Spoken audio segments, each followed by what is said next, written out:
sometimes people use it on Easter, but to be honest with you, to me, it's a Christmas story as well. You don't get to Easter without Christmas. You can't get to death and resurrection without a birth. So I love it, saying, because He lives, I can face tomorrow. Because He lives, all fear is gone. Because I know He holds the future, and life is worth the living just because He lives. Today we're going to kick off a little Christmas sermon series. And the idea that came to us this go around is we were going to follow the gifts of Jesus. Now in my family we have a little tradition. It's one of our few traditions. But the tradition was between Dwight and his mother that on Christmas Day he could call. And no matter when he called, if he called at 12:01 a.m., his mother would answer the home phone and say Christmas gifts. He never could beat her. And whoever said Christmas gifts first got a Christmas gift. It's the way things are done in our household. We play a little dirty around here. All right? So we had a little tradition called Christmas gifts. And as I put the graphic together, Courtney got on to me because when I put it up, I spaced, and instead of calling it Christmas gifts, I called it Gifts of Jesus. But either way, the message holds true. We're going to look at the gifts around the manger scene there at the birth of Christ. Does that sound good to you all? Sounds good to us too. Matthew chapter 2, verse 10 and 11 explains to us what these gifts are. Now, I'm not going to go into the whole story because Christmas Day is the day for the story. Matthew 2, 10 and 11 says, "And when they saw that star, they rejoiced with great excitement. And when they came into the house, they saw a young child with Mary his mother, and they fell down and worshipped him. And when they had opened their treasures, they presented to him gifts of gold, frankincense, and myrrh." So today, we're going to talk about one of these gifts. We're going to talk about myrrh. And when I say we're going to talk about myrrh, because I know where we're from and because I am from these hills, I almost have to let you know that we're talking about myrrh, the resiny, waxy substance from the Middle East, and not what Uncle Cletus asked for extra mashed potatoes. All right, I got 3 laughs. That's a winner, Courtney. Oh, she's laughing too. I won today, folks. That's make that 5. We're talking about myrrh. All right. In the Middle East, there's this small thorny tree. And this small thorny tree is named a very long Latin scientific word. But the locals call it the spears of Egypt because the thorns are so long and so protruding and so sharp. The branches themselves, the branches coming off the main body of the tree themselves are thorns. And this little particular thorny tree produces a substance inside of it that when you wound the tree, what comes out of it is called myrrh. And this myrrh is not like tree sap or water or some liquid, but instead it's almost more like a gel or a aloe vera before it gets watered down, or a resin. Do you understand me? It's essentially the ancient world's Neosporin.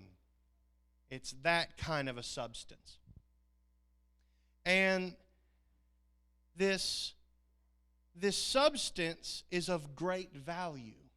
Now, what's interesting about myrrh is that people actually went out to get myrrh, right? Because it's a short, small, thorny tree.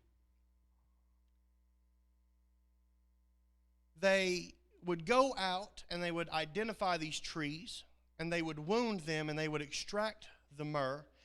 But because these thorns are so long and because they began to understand that in order to wound the tree, they also had to be willing to get wounded.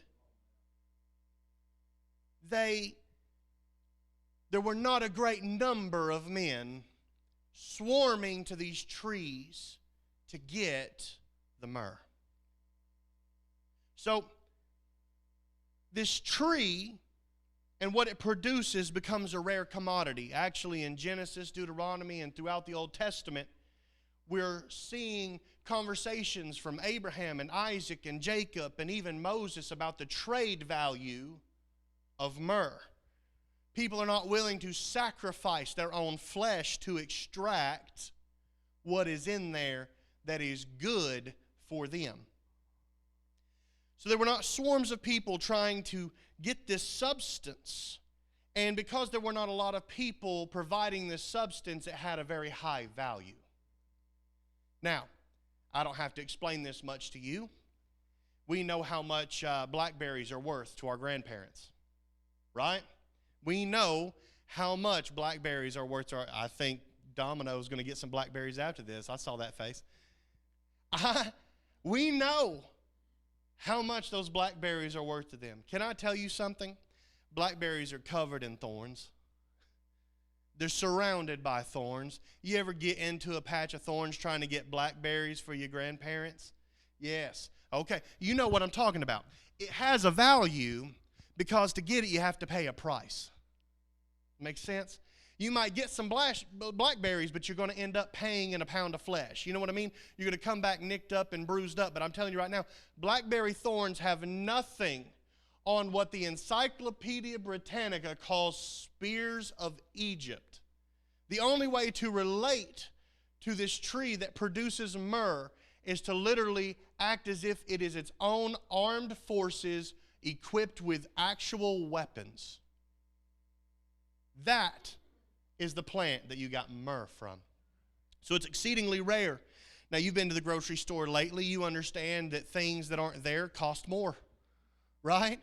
It's part of the world. So as we look back in Matthew 2 and we see that he's given gold, frankincense, and myrrh, please don't think that frankincense and myrrh are discounted. Instead, I want to let you know something. Scholars actually now agree that myrrh cost more in this time than gold did.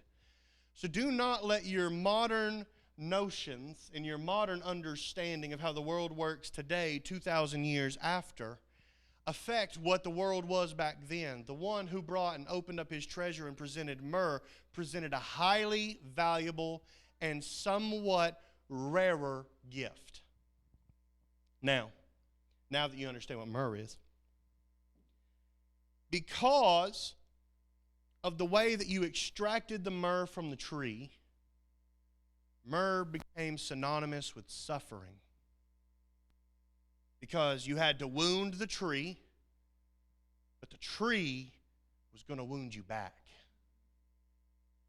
It became synonymous with suffering. So much so that actual words started being derived from or came from the word myrrh. One of those words we find in Revelation chapter 2. It's actually the name of a church. The name of the church is Smyrna. Smyrna. In Revelation chapter 2, this is a church that Jesus himself speaks to them, and he says, you're being crushed by the synagogue of Satan. You are going to be thrown into prison, and you're going to suffer much, and be faithful unto death. That's what's told the church in Smyrna. And remember, the church of Smyrna comes from myrrh. There became a synonymous thought around myrrh that it applied to suffering. There became a lot of adjectives and other words that described people, places, situations that derived out of this word myrrh. And all of them, in some context or another, imply suffering or humiliation or loss or pain or torment.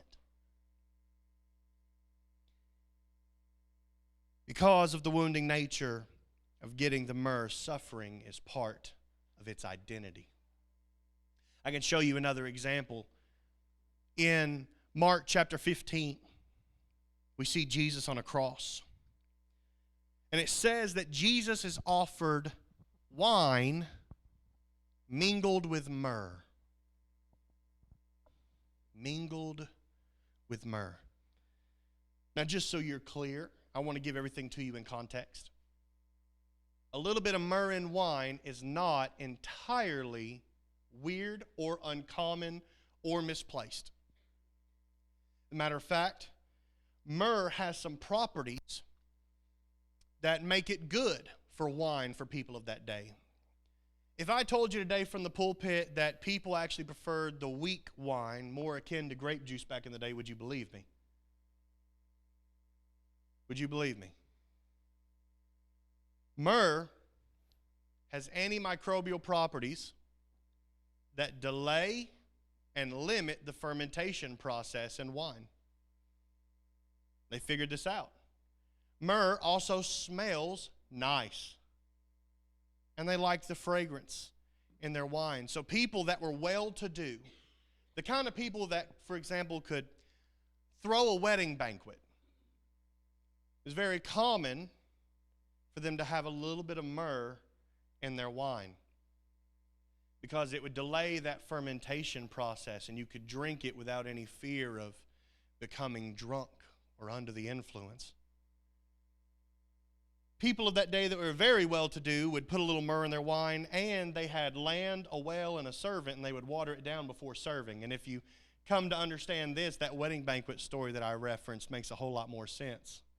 How that wine was so good, the new wine that Jesus performed a miracle on.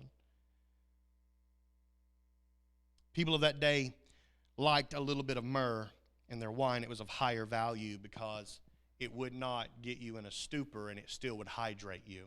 And in the desert, that's kind of important.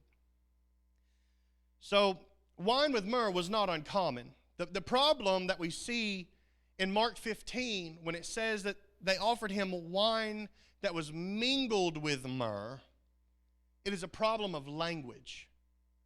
So as I saw this mingled with myrrh phrase in my translation of the Bible, I dug a little bit deeper into the Hebrew, and the Hebrew is smornizo. Smornizo means to become like myrrh. So I have a thought experiment that I want you to do with me, actually.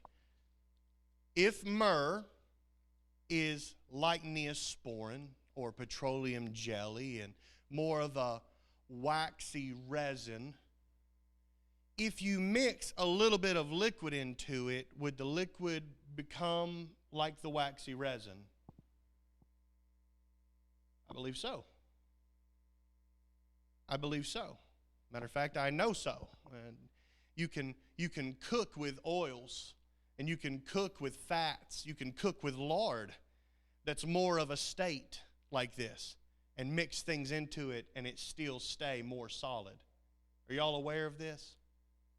Nobody in the house is aware of this. Oh, this is going bad. SOS, Dwight, get the long hook. Play me out, Courtney. Myrrh is kind of a solid paste, essentially. What I'm telling you is smornizo, or mingled with myrrh as it's translated, does not mean that it has myrrh in it. It doesn't mean that this contains myrrh. If you looked on the back of the ingredients list, smornizo does not mean that it has some myrrh in it, that it contains it, that it came from, that there's extract of myrrh in it.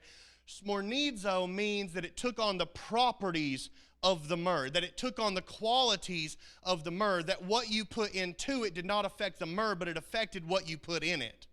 So, in Mark 15, the language would indicate that they mixed a little bit of wine into a lot of myrrh so that it became resin-like, and then hoisted it up to offer him a drink of something that was solid.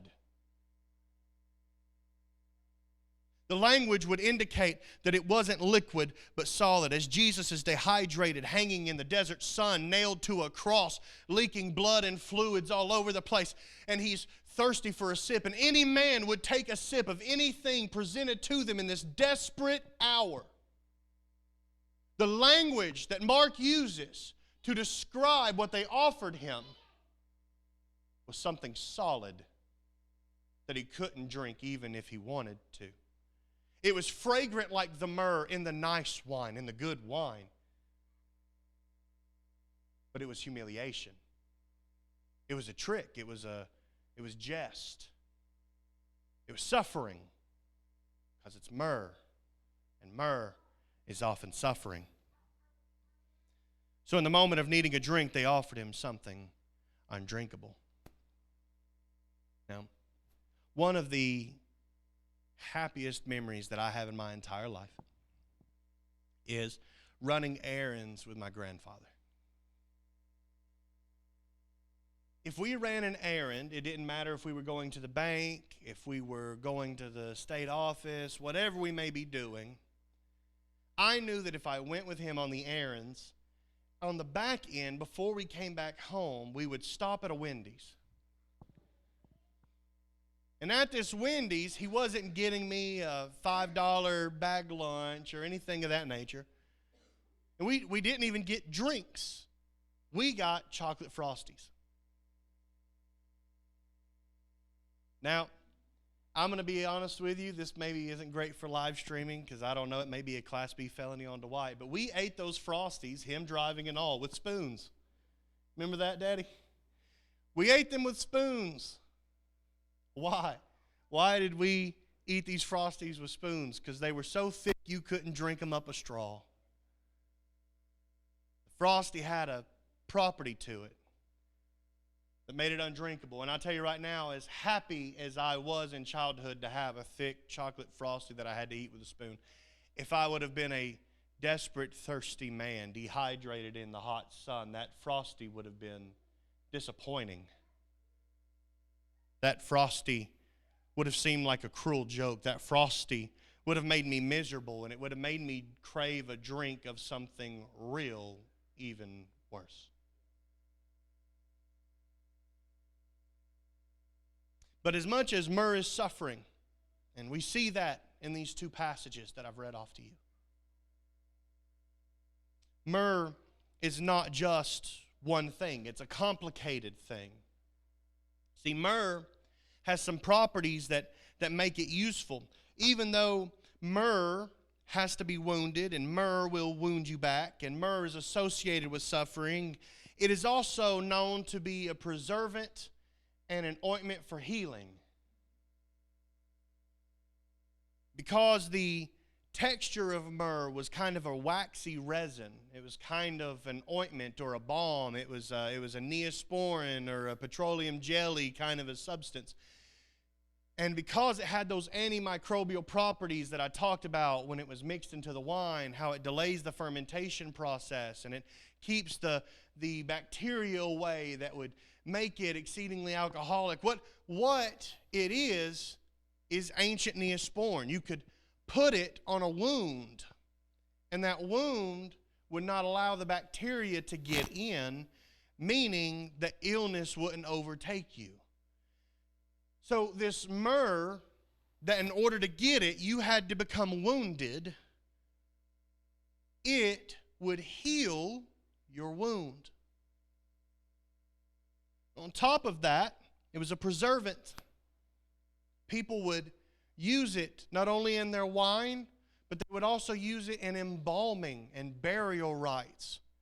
Egypt actually used to embalm, and they would put myrrh through the body in the embalming process to preserve the body and mummify.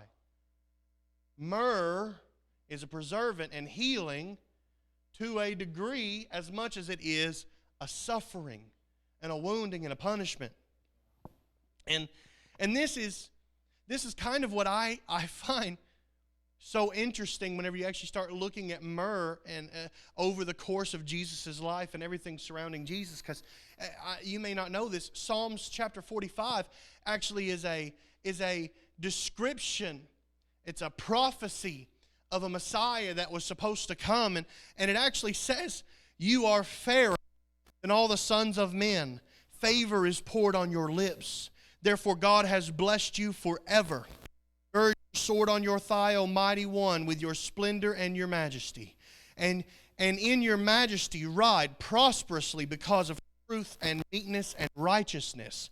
And your right hand will teach awesome things. And then it says, and all of your garments are fragrant with myrrh and aloes.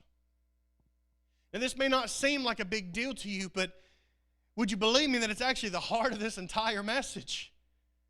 His garments shall be fragrant with myrrh and aloes. See, we've seen myrrh in the prophecy. We've seen myrrh at the birth. We've seen myrrh even on the cross. We've seen it be suffering. We know that it can heal. We know that it can preserve. We know a little bit about myrrh. But can I tell you what it ends up saying then in John 19? It says 19:38 through 40.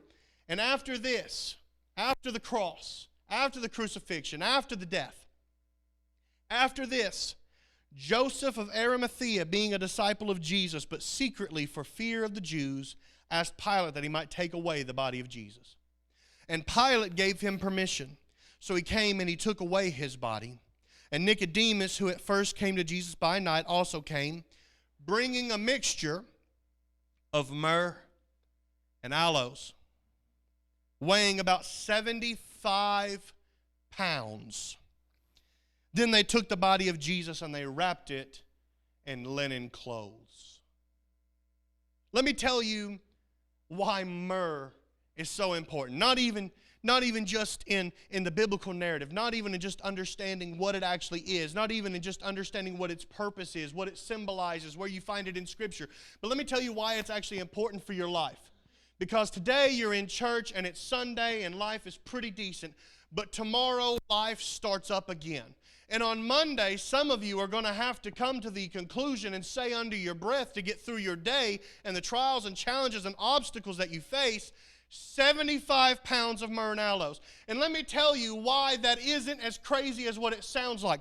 Because in Psalm 45, it said that he would be fragrant. His garments would be fragrant with myrrh and aloes. God said that. And in John, we see not just a little fragrant, but 75 pounds of myrrh and aloes were poured out upon his body, wrapped in linen clothes. What God says, God does. Tomorrow you might have a situation where you actually have to go out into the world or to your job site or in your house or be with your family, and you're going to have to mutter underneath your breath 75 pounds of aloe and myrrh. It said the garments would be fragrant, and they were, even in death, because everything that God says will be, even down to the myrrh and aloes on his clothes, even down to the little things that nobody cares about, even down to the little details nobody else is focused on, even down to the little things that have never been in a Christmas sermon before in a day in the life, to the little details. God fulfills his prophecy, and God fulfills his promise. God fulfills his word. Nothing that he has ever said shall pass away. Not one jot or tittle shall pass away. Everything shall be completed, for he is not a man that he should lie. He is one that is a promise keeper and an oath keeper. He is your righteous right hand. He upholds you. No matter what faces you tomorrow, he gets you through it, because even down to the myrrh and the aloes, he is faithful.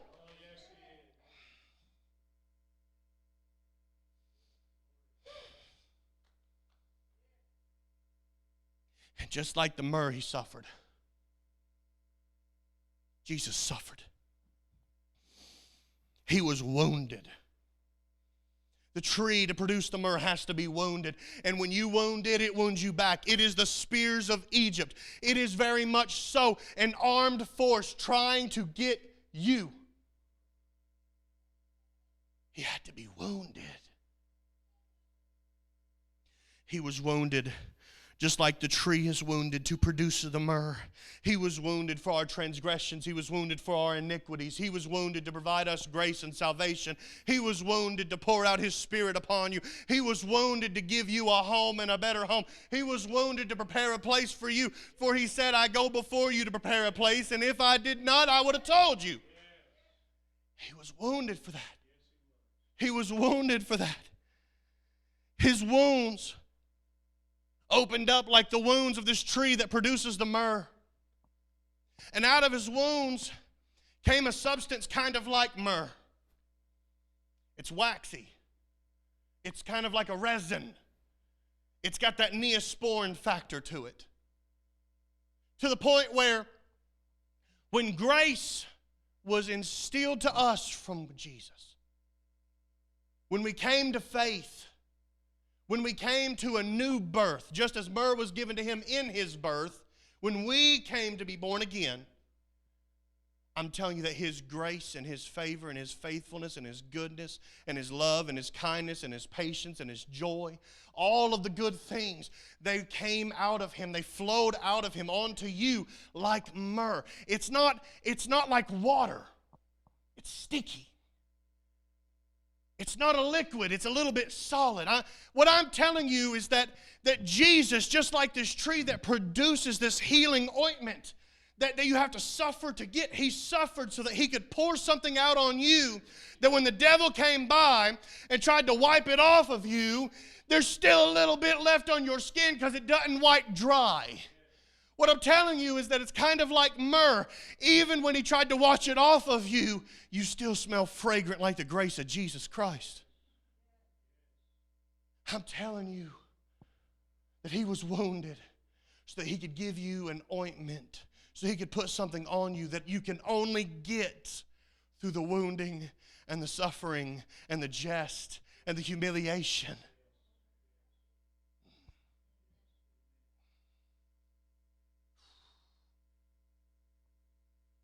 The devil can't erase what Jesus puts on you. The enemy cannot erase what Jesus puts on you. See, because the grace that was poured out on me, it may be different than the grace poured out on you. You decide for yourself, but the grace that was poured on me, it was mingled with myrrh. It took on the qualities of myrrh. It took on the properties of myrrh, the attributes of myrrh that make it sticky and waxy and resiny to where it doesn't leave me, to where it can't be wiped off of me. It did that for me. As a matter of fact, I'll tell you this, in the new birth, I came to understand his birth better because he got myrrh and so did I.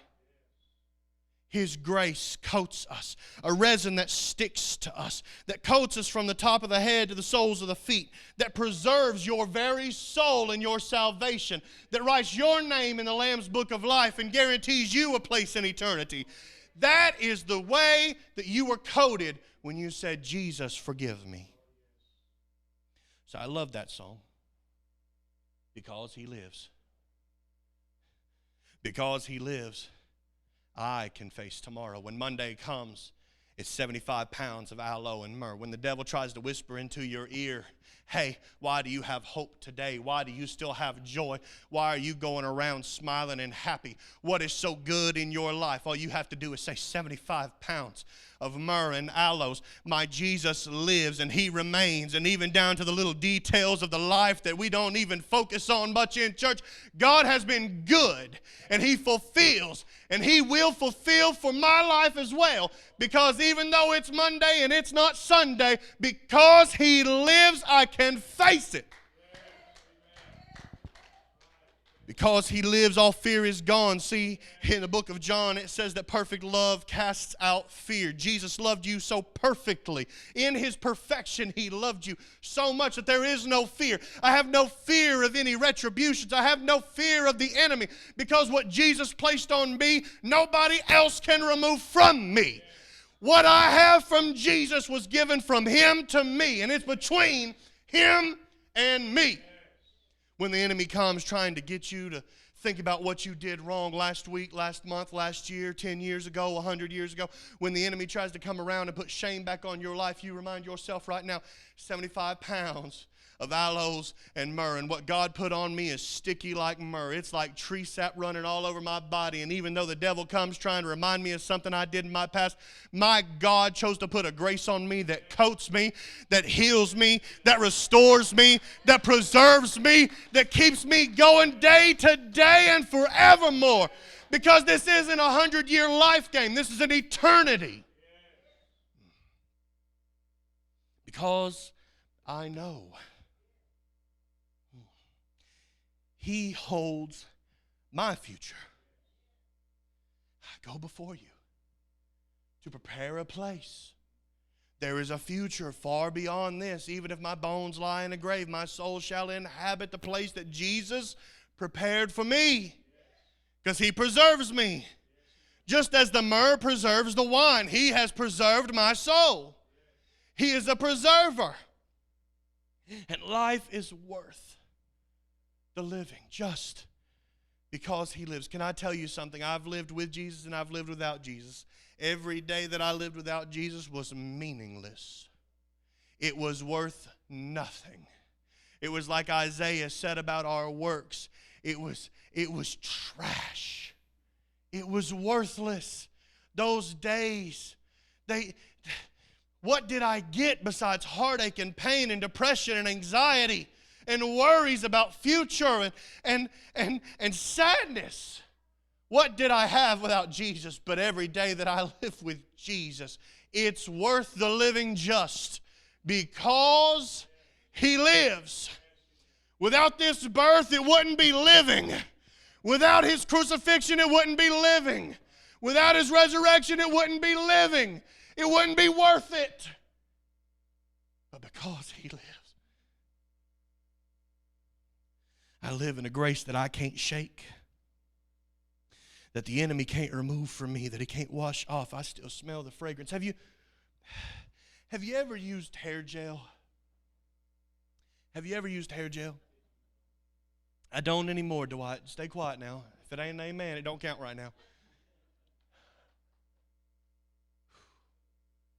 Back when I had hair, I used hair gel. I remember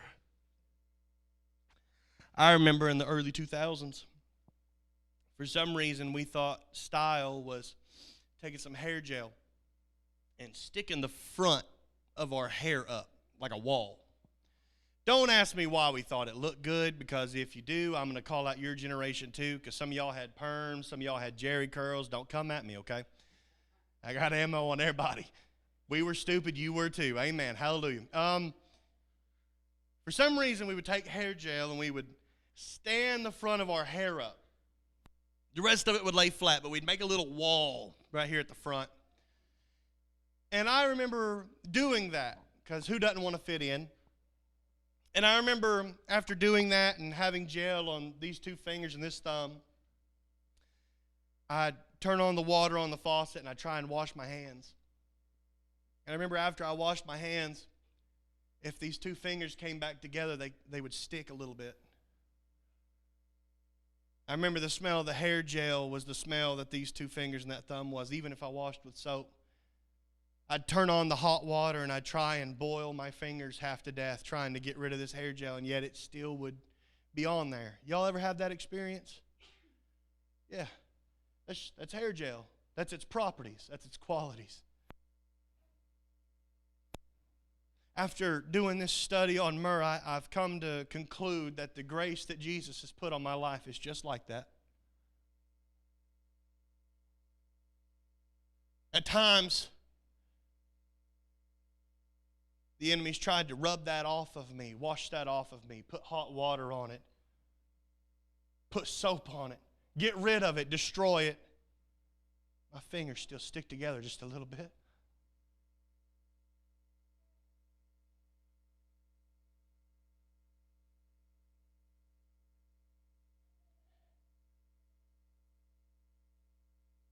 Jesus is so good that even though destruction is what the enemy wants to befall you, what he baptizes you in, what he washes you in, becomes mingled with myrrh to the point where once it's on you, it's hard to get off of you. How good is God? How faithful is the Lord? It's like myrrh. The properties of His grace stay on me. The qualities of His grace stay on me. His favor and His joy and His love and His kindness stay on me. See, we used to sing an old song, this joy that I have, the devil can't take it from me. Can I tell you something? He can't take anything that you don't allow him to. When I was going through cancer and chemotherapy, I went up to our prayer conference in February, and one of my friends, I went up to him and I was joking with him. And he said, "Tyler, it's good to see that you hadn't lost your joy." And I came to an understanding then that I think I fully realize now in this understanding of Myrrh. The reason I didn't lose my joy is because it wasn't mine to give away. What God puts on you, no one can take from you. Matter of fact, we used to sing another song. It said, "Let's go down to the enemy's camp and take back what he stole from us." Can I tell you something? And the truth that I'm living in, the enemy never stole anything from you. He took what you weren't trying to keep. God puts on you, no one can take from you. When Jesus got the gift of myrrh when he was born, it almost seems to me that he thought to himself, "I'm going to give them something like this when they become born again." Just like the myrrh, he is healing. It's by his stripes that we are healed. It's because he was wounded for our transgression that we're saved, and it's because he puts a balm of myrrh on us that we don't get infections, that death cannot enter into us, but instead there be life and exceedingly more abundantly so. Jesus is very much so like the myrrh. See, he had to suffer to get that healing resin that he put on us. He had to go through the thorns and be stung by the thorns to get that healing resin. He had to actually endure the suffering and the humiliation and the whip and to be lashed in order to heal. Just like the myrrh, he's preserving. He calls us brother. He writes our name down in the book of life. He prepares a place for us, and he wants us to be there. At his birth, the gift of myrrh shows that, yes, Jesus had to be wounded, and it shows, yes, that he had to deal with the thorns, but it also shows that he would be the healing of the world. So I ask you now, in this understanding, would you please stand with me?